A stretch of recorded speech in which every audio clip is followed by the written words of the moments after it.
All right, everybody, let's go ahead and get started. Hey, welcome. So thank you so much for being here, you guys. This is a weekly 1 hour group coaching and support call. It's a way that I really felt would be a good opportunity to come together at the end of the week, chat about things that we're really struggling with, and really provide an opportunity to share support with one another. And for me as a coach, and also with over 20 years experience in HR, hopefully I can be able to add some support for you all as well. So let me start off with introductions. My name is Jen. I am a HR business partner, and I'm also a certified life coach. During the period of COVID, I really found, as so many of you guys, that there was something missing. I've been in HR for so many years and really found that I've gotten to a point where I was kind of tapped out, and with so many changes continually in laws and compliance and all of those areas, I found that what I was really the most passionate about in HR was really the coaching and being able to connect with people and help people grow and develop.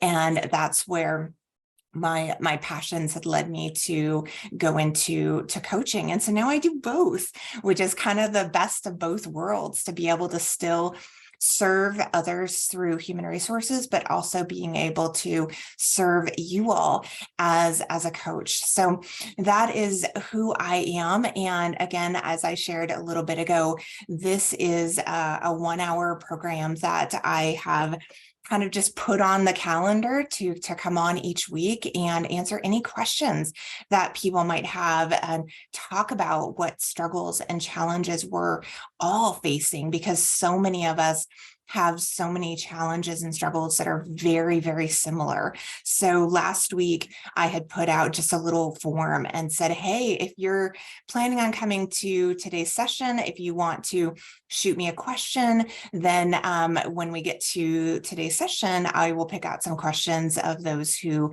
may want to come on with me or not, either way. But what I really, really have found, which is so interesting, is so many of our questions are so similar, right? They have to do with confidence and feeling confident in an environment where it might be dominated by men or people who have been in senior positions for many years, and we come in and it can be overwhelming. There are so many questions that are have to do with imposter syndrome, which I'm going to spend a good amount of time today talking a little bit about, because I had 4 very similar questions that all had kind of the same tone to them, that they didn't feel, good enough, that, they were going into new positions and really struggling with worthiness, and how do I prove myself? How do I show myself as being a valuable contributor? So we'll talk a little bit about that. And then the other thing is, questions just really around what's next, burnout and exhaustion, and how do I continue to show up when I cannot seem to get that cup of mine even close to half or full, and that's a true and real challenge for so many of us out there, is how do we do it? How do we continue to be able to give the best of ourselves when we're so depleted ourselves? So before we get going with the first coaching question, what I wanted to do is let you all know that after today's session, I am going to be doing, for anyone who is interested in hanging out for a little bit longer, I'm going to be doing an informational session for a program that I do, a coaching program called Alive to Thrive. So if you are interested, please make sure to stick around. I'll put a link to the Zoom that's going to be. I don't know what I was thinking. So the next Zoom call here at 5:30 Pacific, 8:30 Eastern is going to be on a different Zoom invite. So if you are interested in Alive to Thrive, I'll make sure to pop that in the chat before we head out today.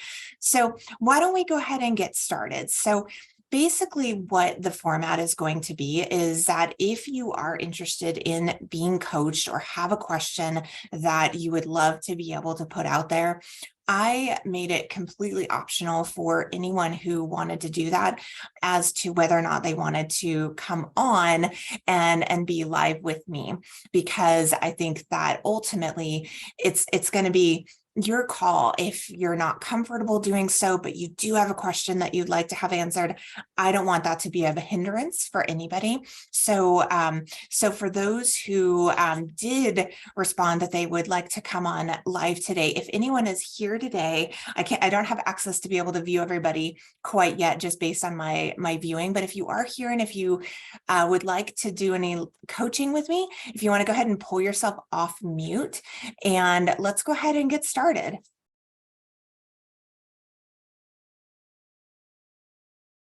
me see if I have my list here of who might be here today. And otherwise, I'll go ahead and do one of the questions that I have. So I've got a few different people. I don't see anybody yet. So let me go ahead and start with one of the questions that I received from someone who would prefer to be kept anonymous. So basically, their question was, I have just been promoted into a new position. For this particular individual, it's an HR business partner, but it can be anything, right? It can be an HR manager, it can be an HR generalist, it can be whatever, right? They got promoted into a new position and they want to be able to have that confidence. They've just come into the role. It's brand new to them. It's overwhelming, and they want to be able to stand out. They want to be able to show themselves as a valuable contributor to their team. And my first piece of advice in a situation like that is to give yourself a break.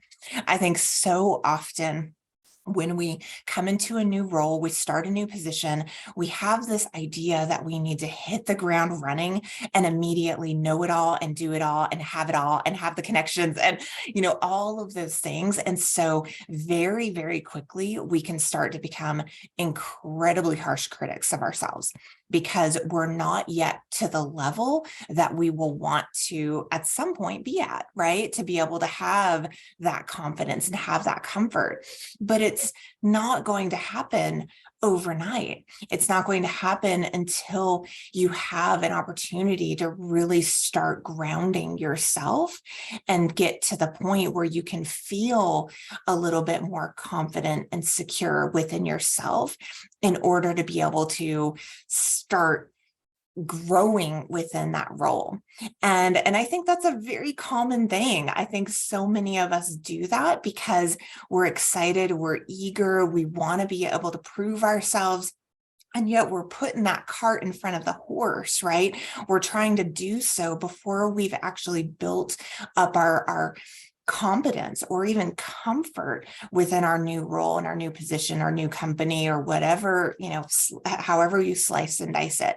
And so I think one of the biggest things that we can do is just slow down a little bit, give ourselves a little bit of space to get comfortable within our new role and our new position, start to put ourselves outside of our comfort zone a little bit more within our new positions in order to be able to start expanding and spreading our wings a little bit, but doing so in a more calculated way rather than right out the gates trying to, push our way to getting to a place where we feel confident before we are to a place where we feel comfortable. And I think that can be a really challenging thing for many of us because it requires patience, which is, for anyone who knows me well, that is my least favorite virtue. But one that's critically important, right? Because in order to be able to start to build that competency and any competency within our role or within, the position within our company, we got to put in a little bit of time.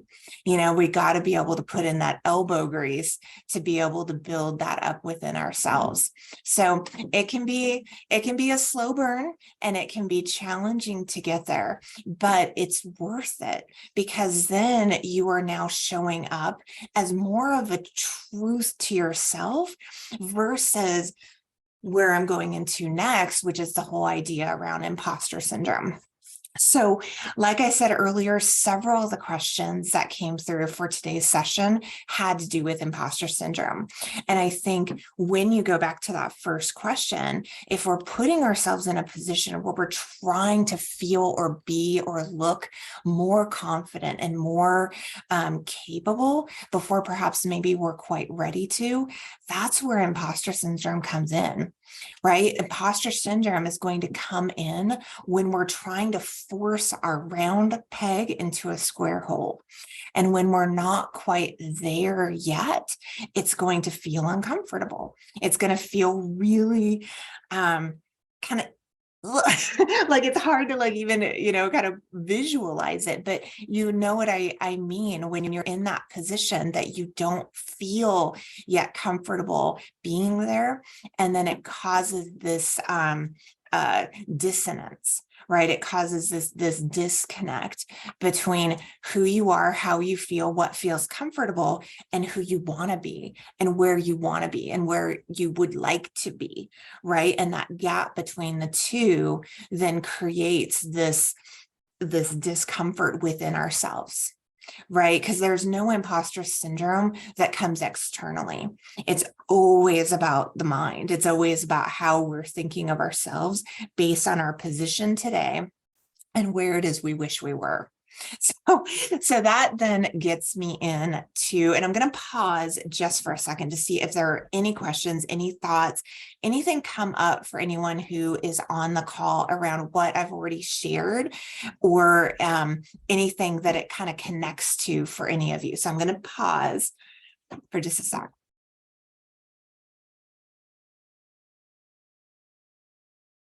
We're a rowdy bunch today. I'm gonna get you out of the shells before we get to the end of the call. I'm committed to that. So, okay, I'm gonna imagine though that I think that there's a lot of those of you out there who can resonate with this so far. And even more so, I think this next piece, which is where so many of the questions that I received came from, I think we're going to resonate even that much more. So let me read a couple of these that came through. And if any of you are on the call today and want to come on live to do a little bit of live coaching, feel free to pull yourself off mute. And if not, that's cool. I will take it and we'll continue to do some coaching from my perspective and then from the questions we got. So one of the questions that we got was that there was an individual who wrote in and said they're just coming out of being in a really toxic work environment for years and years. And unfortunately, they thought it was going to get better. They thought things would get better, never got better. And finally, they were able to break free and move on. But a lot of that trauma, I honestly would call it that weight that's been carried for so many years in that environment with a toxic manager, a toxic environment, the employer, all of those things don't just wipe away, right? When we start over, we can move on, we can rebuild what it was that we're wanting to build within ourselves and our careers. But sometimes those types of scars that have been with us for a long time, it's going to take some time. It's going to take some time to be able to move past that.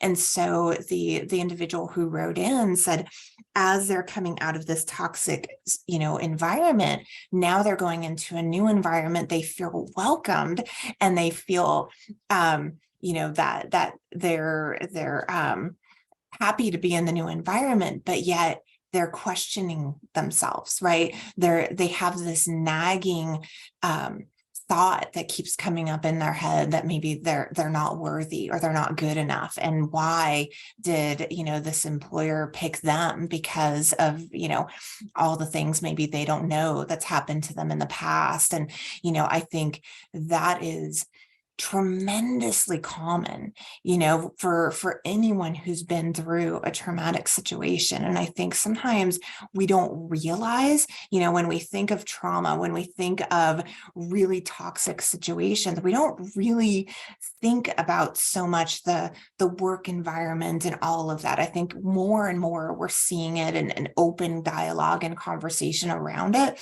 but we really more have seen it from the perspective of home life and things that have been really traumatic. But I have seen, and I'm sure so many of you and some of you probably personally have seen many people who have been through work experiences that for themselves, it has created trauma within themselves, right? It may not necessarily be abuse and physical or mental or anything like that. It's really more how it then manifested inside the individual who experienced it. So things like, here's a good one. Things like, I used to be so much more confident than I feel now because of all of this that I've been through, right? That's a super, super common one. Or I used to feel so much more secure or happy with being at my work. Or I've heard many times before people who have been through very traumatic situations in the workplace of, I used to love HR. I used to love being in human resources. And now I don't feel that anymore. So all of those are incredibly common and something that we don't give enough credit to when those of us have really built up the confidence and been brave enough to walk away from it. But then there's a whole nother part of it that still, for many of us, never fully gets resolved. And I think by learning to explore that and understand what that is underneath the surface, that is then, I think, how you can really start to, one, learn from the experience that perhaps maybe you've been through, right? And two, be able to grow from it. Because like in this experience of this individual who's been through this traumatic, toxic work situation, now she doesn't know. She's lost with a feeling, a sense of lack of identity, really, for herself. And building that back up again within herself, so then she can start to show up as who she really wants to be, and not feel the judgment and not feel all of the nightmare that she'd been through before. And so that's one example of what can create imposter syndrome. That is a very extreme example, but so much more common than I think many people give credit to. But in terms of like how to advise or how to coach her or anyone who might be on the call who's ever experienced a work situation that's been really traumatic, that's impacted you, right? As you've moved on even, but now you still find this nagging voice of, am I good enough? Is this going to follow me for the rest of my life? Does it mean something's wrong with me?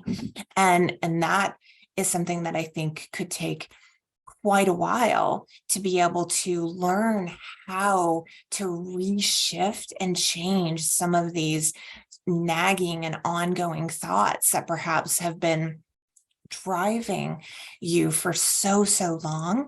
And now it's a matter of learning new ways of being able to approach yourself in your work environment that is not going to carry the weight of the experience of the past, if that makes sense. Because at any time, any of us can change what it is and how we think and what we believe about ourselves.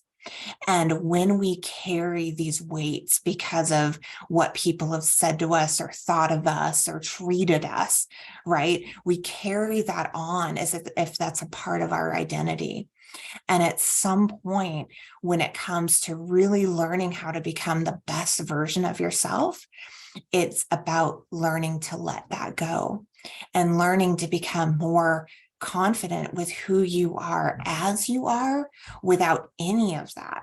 Right. Because you could just as easily say, yeah, I came from a work environment. All they did is praise me and it was amazing. And da, da, da, da, right. Totally the opposite. And so you could go into your next work environment and now you're not getting the praise and recognition you may have gotten before. And you could flip it to a completely shift in that and say, oh, now I'm not good enough because I'm not getting the praise. Right. Versus, recognizing that when you can learn how to understand your own inherent self-worth and value, that praise, that external, whatever it is, right, toxicity or praise, is unnecessary. None of that really was about you anyway. Right. And the power in that is really what shifts imposter syndrome. So what I wanted to do for just a moment is a few months ago, I delivered it was one of the best webinars that I'd ever delivered. And it was specifically about imposter syndrome. And I wanted to quickly go through, because again, that question about the toxic relationship was one of several that I got this week on imposter syndrome. And there are a couple of things when it comes to imposter syndrome that I think many of us don't really realize how much it is controllable, right? Our sense of feeling not good enough or not, what was the word I was thinking of, but don't feel comfortable, right, within ourselves and our own shoes. And so that ends up tending to cause many of us to feel as though we need to try to be something that we're not. We need to do more, or be more, or have more than we have or are in order to please or feel the validation from others. So let me share my screen just for a quick second. Okay.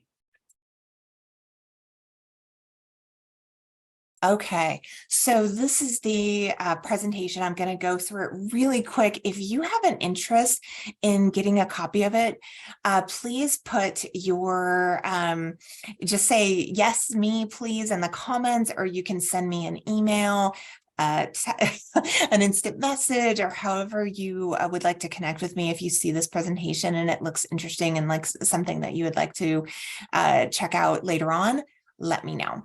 So this was, again, a presentation I did a few months ago called How to Break the Curse, because I truly see imposter syndrome as a curse. I see it as something that we have created and manufactured in our own minds. And when we learn how to be able to recognize it as such, it gives you immediate power. And that power can allow you to be able to recognize whether or not you want to take control of your own narrative. Right. And that is truly one of the most, powerful things you can do.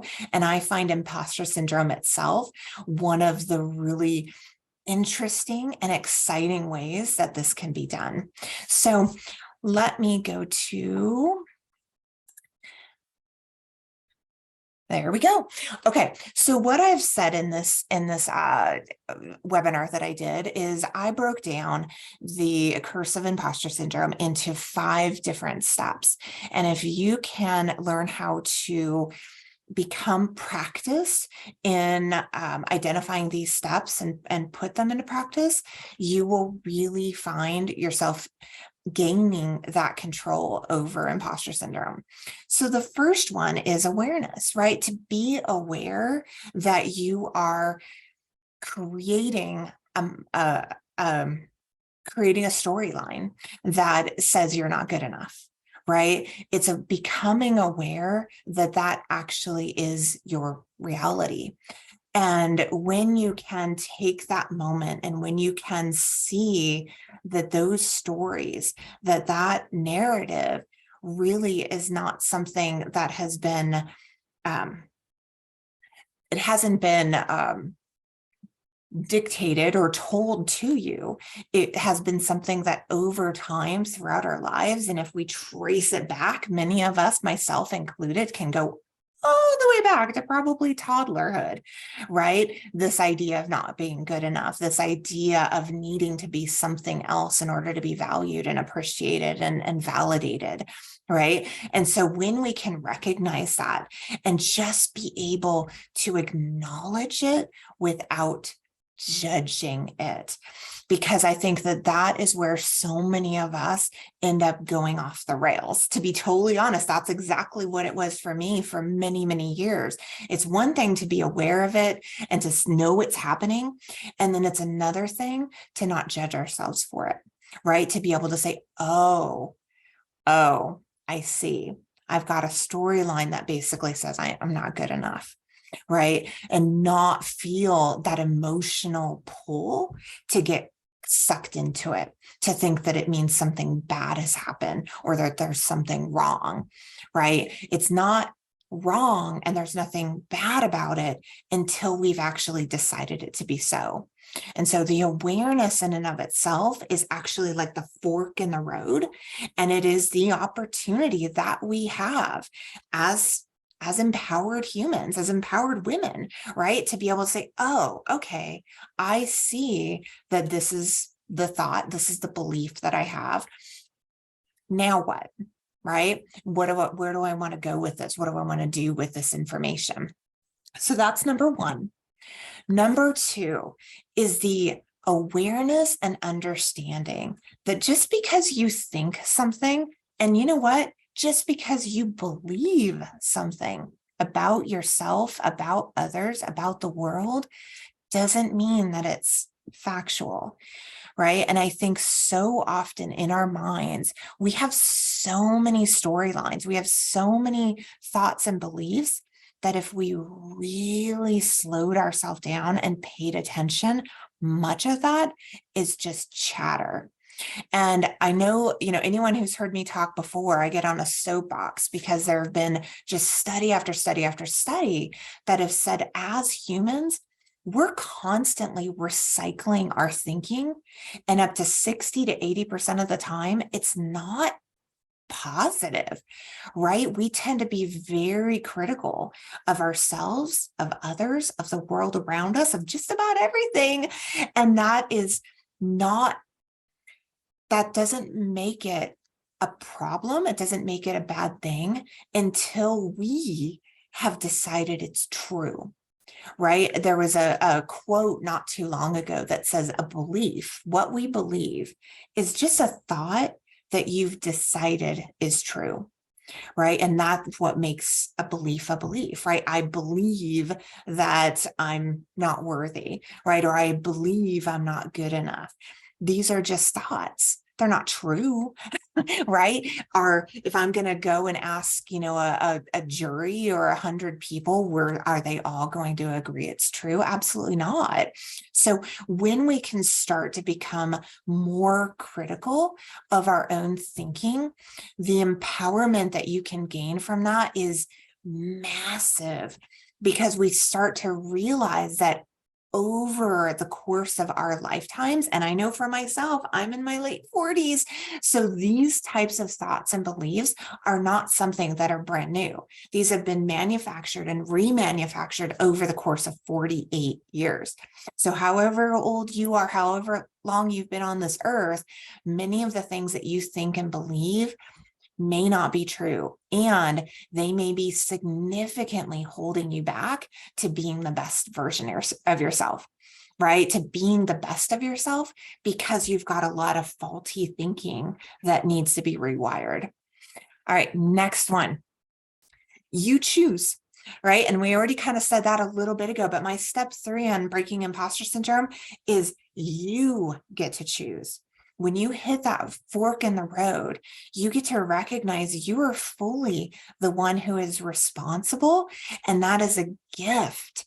And so often we're kind of in our autopilot as we go through day after day and week after week, not really realizing so often in our lives that we can we can regain and gain that control over our mindset, and especially over our mindset about ourselves.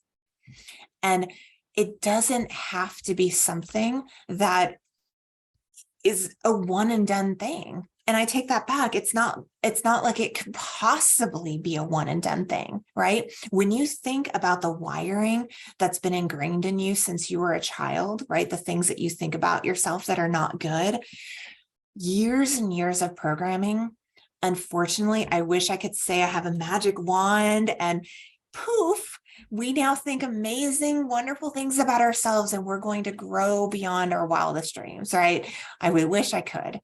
But the truth of the matter is, wiring that's been ingrained in us for our lifetime is going to take some time to unwire. But the good thing about that is, as soon as you start unraveling the ball that's tied up within ourselves in terms of our negative thinking about ourselves, you'll start to see it loosen. I truly, truly want to encourage any of you who struggle with negative thinking to acknowledge that and know that it's not something that is going to it's not going to take forever, but it's also something that as you start to learn how to put that care into yourself, being more intentional about your thinking and about your beliefs, you'll start to see that ball loosen. So it is truly a massive gift that you would be giving yourself. Fourth one. So this one I really love, and I could do a whole hour on this, because I think as humans, we're pretty misunderstood around what it is to feel an emotion.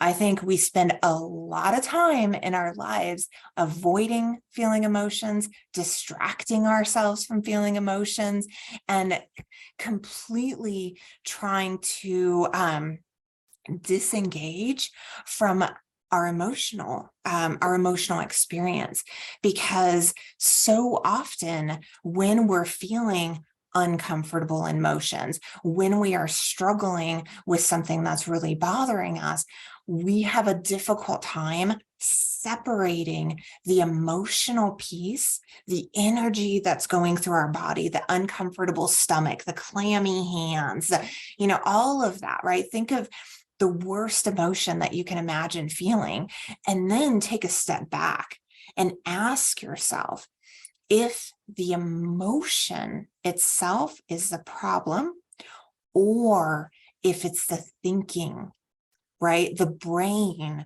that goes haywire when we're in a heightened emotional state. And when you can learn how to separate the two, right? The emotion itself, the high energy, the intensity within our body, that in and of itself is just energy.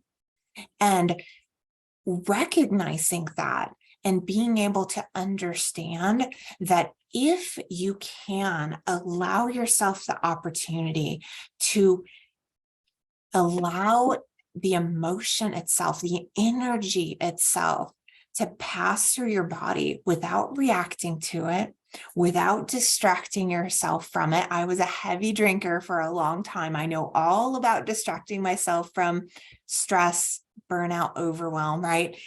If you are, what was the other one? If you're avoiding, if you're distracting, if you are, not allowing yourself to truly feel whatever it is that's inside your body, what will happen is we just pile it up. I was just talking to a gal just the other day, coaching a manager at the company I work for. And she was talking about burnout and saying, I can't do it anymore. It's so overwhelming every day. It's so stressful. And I just can't, right? My question to her was, at the end of the day, what do you do to release the energy? What are you doing to help you to kind of allow the energy to move through you. And her answer to that was TV, video games, and social media. And I think for many of us, that's pretty common, right? We get off work, we've built the stress all day long, right? This energy, this emotion, like all of it, right, is building, building, building. We finally get to our end of the day and we're going to immediately go to whatever it is we do to check out, right? Whatever it is we check out with. For me, it was drinking. Some people eat, some people social media, some people TV, and then some people find those things to check out that are going to be more on the healthy side, right? So you have to kind of think of what it is we're doing in order to be able to not feel perhaps what we've been feeling, but is it actually allowing the energy to flow through you? Or are you just pushing it down, which is going to cause it to be right there waiting for you the following day? And with the gal that I was coaching yesterday, that was her answer. She was just, right, just pushing it down every day, day after day. And so that burnout, that exhaustion wasn't going anywhere. And so that's where to learn and understand that difference between the energy and emotion, and then all the thoughts and all the worries and all the everything else that comes with it. When you haven't yet addressed the energy piece, it's going to then just build. So imposter syndrome and burnout and all of those things, I think really a lot of times have to do with energy that we're not allowing to be released in a healthy and positive and empowering way. Okay, last one is unconditional love. So I believe so much that when we have learned the powerful importance of loving ourselves and taking the time to take care of ourselves, right? I look at it almost like you're on a plane and they have you put on your oxygen mask before you put on your kiddo. And I remember it's impossible to think that I'm going to put on my oxygen mask before I ever would my kids. But there is so much truth and science behind why, when you are taking care of yourself and learning how to find the ways to fill your cup, whether it's self-care, whether it's, compassion and developing yourself, and all the ways that you can pour into yourself, you are going to be a more effective woman. You're going to be a more effective employer or employee. You're going to be a more effective mom. You're going to be a more effective spouse, partner. You're going to be more effective and more fulfilled in every area of your life when you have first taken care of yourself. And this is counterintuitive. It does not sit well with a lot of people because we live in a culture that basically says we have to put out and give out to everything before we should ever take care of ourselves, which is a whole nother webinar that I did about, I called it radical self-care, because when you look at the science and when you really start to understand how much more you would be able to give from a cup that's full, you start to realize how the shift in mindset from I can only give until I've done X, Y, Z, and everything else on my list, to when I am giving from a full cup, it actually is 9-10 times more effective, right? I'm going to be more focused. I'm going to be more driven. I'm going to be more compassionate, right? Because I'm having compassion for myself. So when you can really recognize that love, the love we have for ourselves and the love that we pour into ourselves is what's going to allow us to give back at the highest level, everything can start to shift. Right? Everything starts to make sense from a whole different place. Imposter syndrome becomes something that you're like, oh my gosh, having compassion for ourselves, that we would ever worry so much about what other people think, because now we can feel that comfort and security within ourselves. That gives me almost choked up, because it's a tough one. And it has taken me personally years and years to really understand. And now I just preach it as at the highest rooftops I can find. I preach it because, again, it is counterintuitive. It is something that most of us are putting at the very bottom of our list and thinking that we have good reasons why, right? Thinking that why we're not yet to a place where we can really put in that time for ourselves and, take that additional self-care for ourselves, and really realizing that it's actually the opposite. So as hard as that can be for many of us, it truly is true. So last page on this is investing in yourself. So I think that one of the greatest gifts that you can ever give yourself is the knowledge and understanding of what it takes and what it means to truly be giving the best of yourself, right? Like, what does that mean to really be able to care for ourselves? What are the steps that I would need to take to be able to feel like I'm giving of myself at the highest level?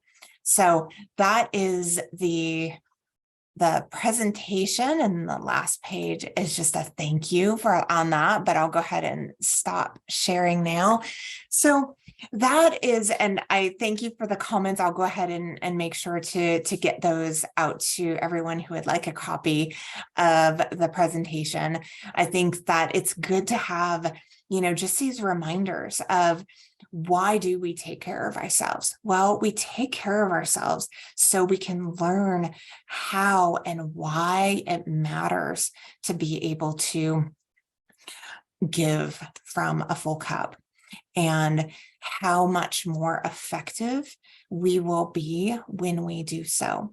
And so that investment to ourselves, I think, ends up being triple fold, quadruple fold when it comes down to those in our lives that we will be serving at an even higher level. So with that, I've been talking for way too long. I want to pause and just put it out there for any questions, any thoughts, any comments, anything that maybe from the comments that anyone would like to add. So I'm going to just take a moment and take a sip. If you'd like to join or in the conversation, go ahead and put yourself off mute.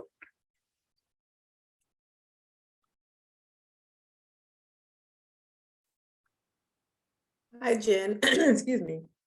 It's Janita. How are you? I'm good. Hey, Janita. I didn't see you're on here. Welcome. Thank you. I want to say I'm really enjoying this session, first of all.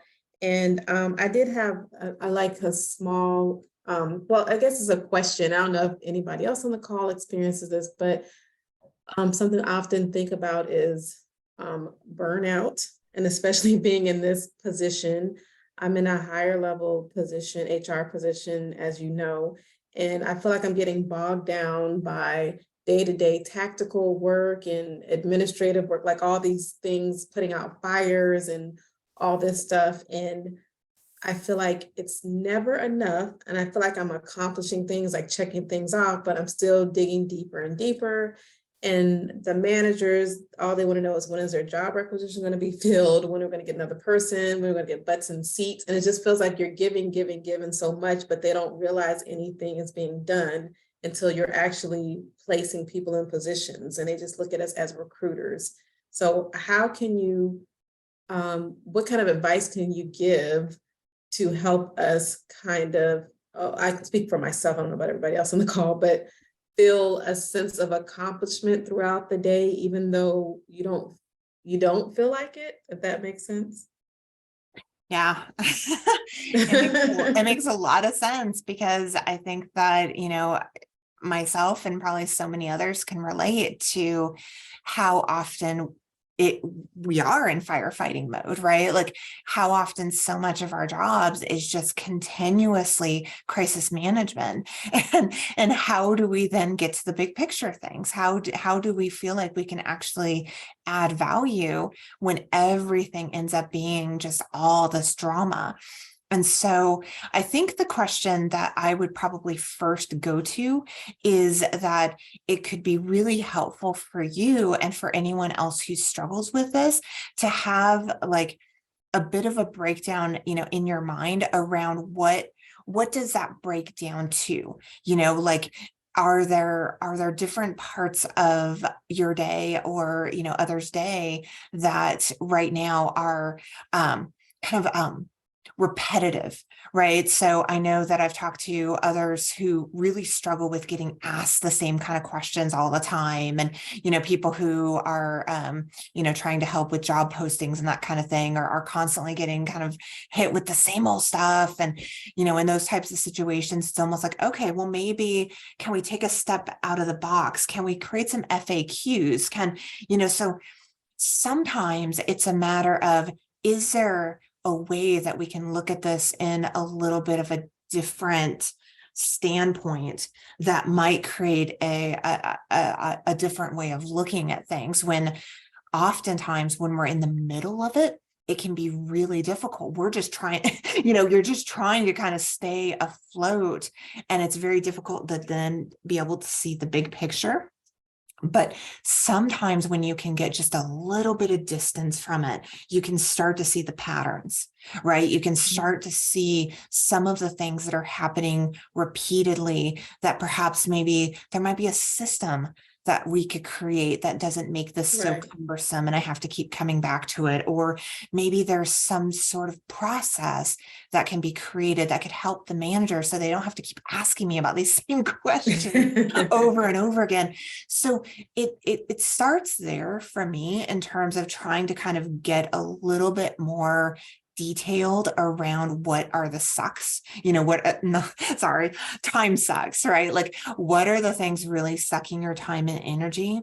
And is there a way to like compartmentalize that in such a way that you can perhaps start to look at efficiencies? The other thing that I would say that really is important is going to be communication.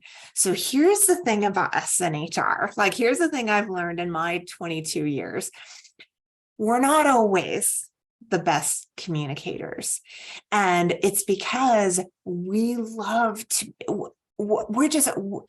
many of us got into the role of HR because we love giving back. We love helping people. We love to see people and organizations thrive. Like, we love kind of the opportunity to be able to kind of give. And that is an amazing trait that so many of us have. And yet the downside of that is sometimes we have a difficult time communicating our boundaries. We have a difficult time communicating,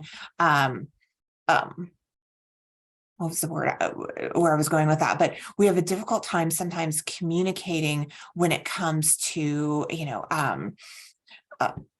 clarifying roles and expectations, asking the questions, seeking understanding without feeling as though it's going to make us look stupid or dumb, or like we don't know what we're talking about. So asking sometimes can be very difficult for many of us, and so instead we're just going to do right, we're just going to continue to move forward.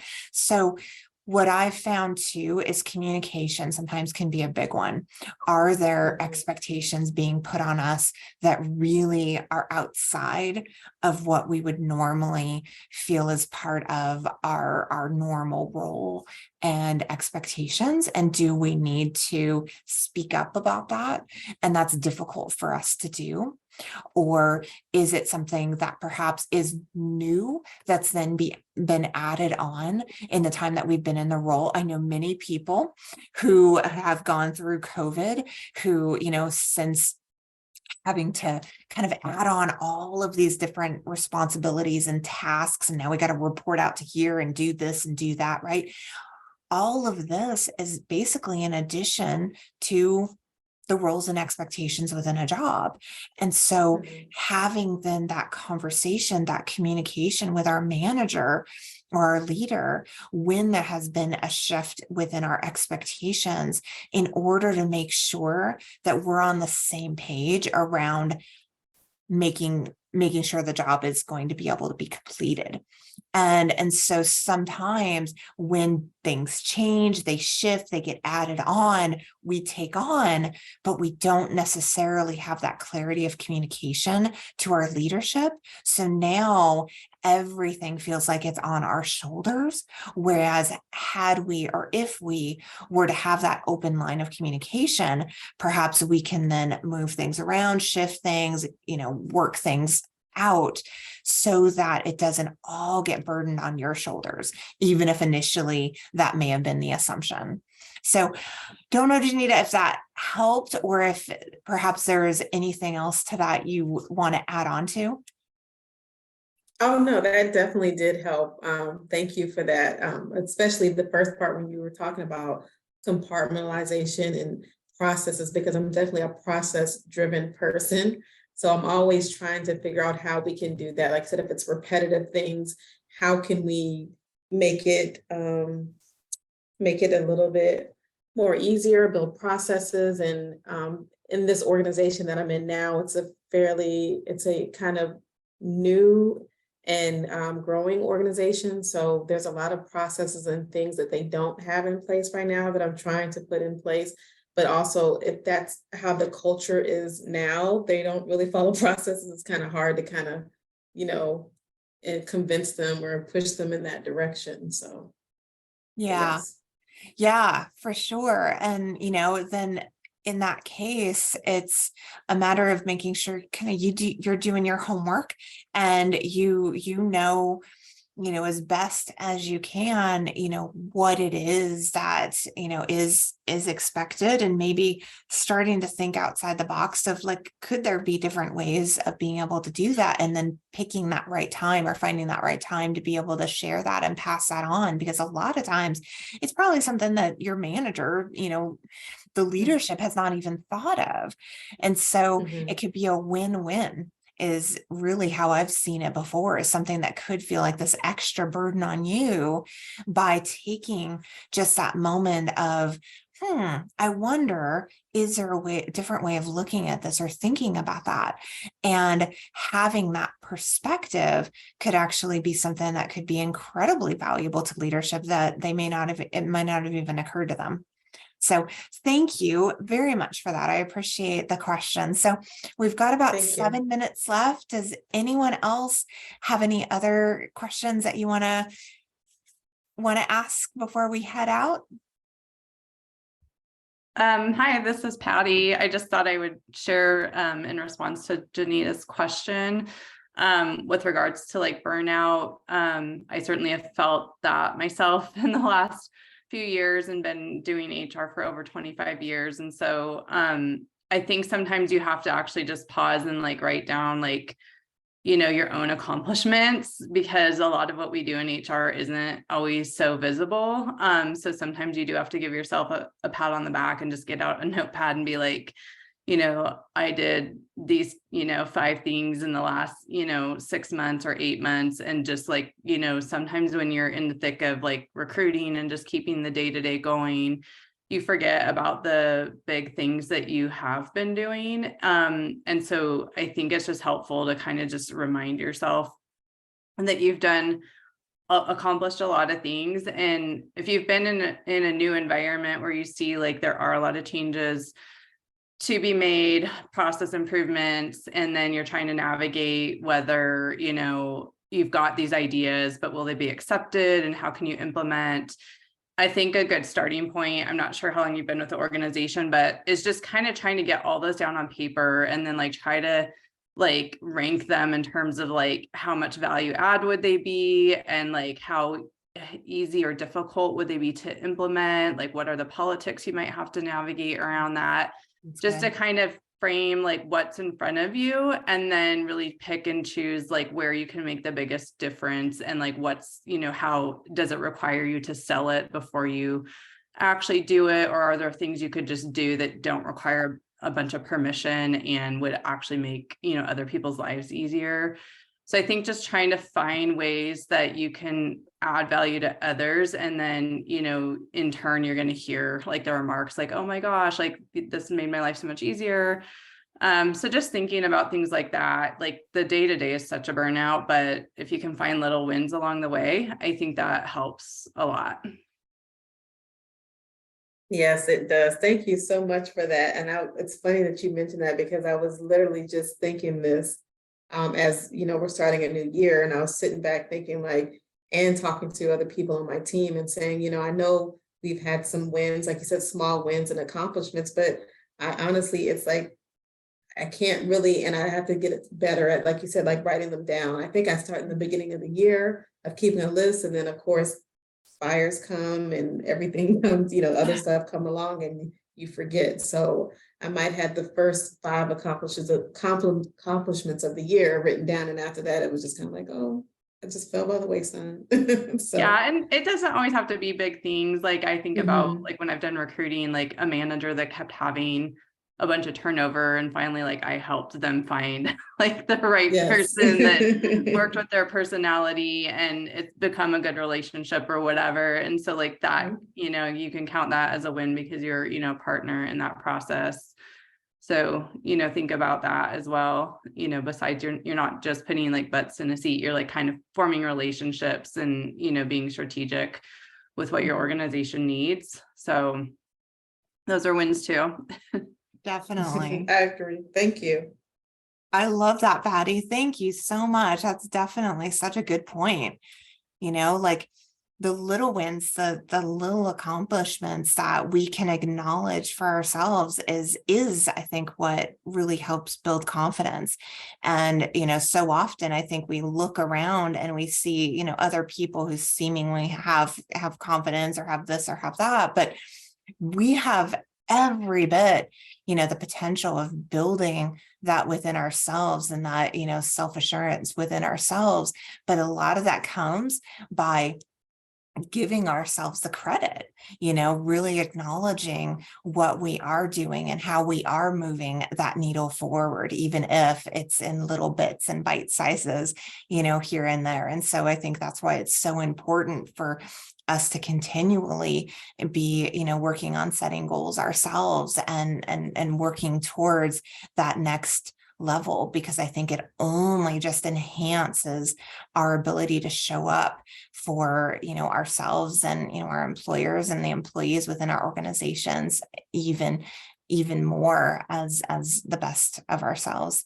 So very, very good. Okay, we got 2 minutes left. If anyone has anything else to add, go ahead and pop on. Otherwise, we'll go ahead and wrap up. I want to put in the chat if anybody wanted to join afterwards for the probably 20-minute or so session that I'm going to do on a Live to Thrive, which is the coaching program that I offer.